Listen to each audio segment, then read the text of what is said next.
నమస్కారం. ఒక మనిషి పుట్టిన సమయంలో ఏ రాశిని సూర్యుడు చూస్తుంటే అతనిది లేదా ఆమెది ఆ లగ్నం అవుతుంది. ఉదాహరణకి ఒక మనిషి పుట్టినప్పుడు సూర్యుడు మేషరాశిని చూస్తున్నట్లయితే అతనిది లేదా ఆమెది మేష లగ్నం అవుతుంది. సూర్యుడు వృషభ రాశిని చూసినట్లయితే వారిది వృషభ లగ్నం అవుతుంది. ఆ మనిషి పుట్టినప్పుడు సూర్యుడు గనక మిథున రాశిని చూస్తున్నట్లయితే వారిది మిథున లగ్నం అవుతుంది. అదేవిధంగా సూర్యుడు కర్కాటక రాశిని చూసినట్లయితే కర్కాటక లగ్నం అవుతుంది. మొత్తంగా ఒక మనిషి పుట్టినప్పుడు సూర్యుడు ఏ రాశిని కనుక చూస్తూ ఉంటే వారిది ఆ లగ్నం అవుతుంది.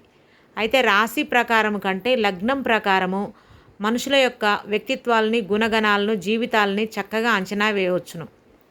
రాశి కంటే కూడా లగ్నం ఆధారంగా, అంటే చంద్రుడు ఉన్నటువంటి రాశి కంటే కూడా సూర్యుడు చూస్తున్నటువంటి రాశిని లగ్నంగా పరిగణించి చూస్తున్నట్లయితే మనకు మంచి ఫలితాలు వస్తాయి.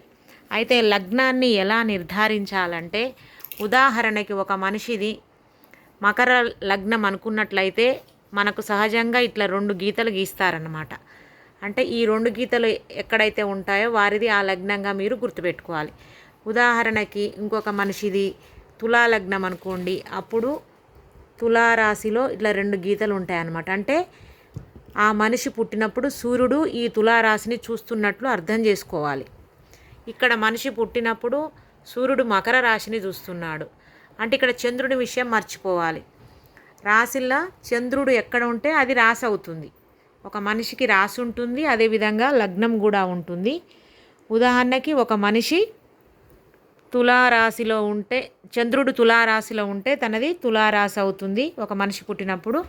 అదేవిధంగా సూర్యుడు మకర రాశిని చూస్తున్నట్లయితే అతనిది మకర లగ్నం అవుతుంది. అంటే మొత్తంగా ఒక మనిషికి తులారాశిలో చంద్రుడు ఉన్నప్పుడు ఆ మనిషిది తులారాశి, మరియు మకరంలో ఆ 2 గీతలు ఉన్నాయి. సూర్యుడు మకర లగ్నం అంటే మకరాన్ని చూస్తున్నాడు కాబట్టి మొత్తంగా ఆ మనిషిది తులారాశి మకర లగ్నంగా చెప్పాల్సి ఉంటుంది.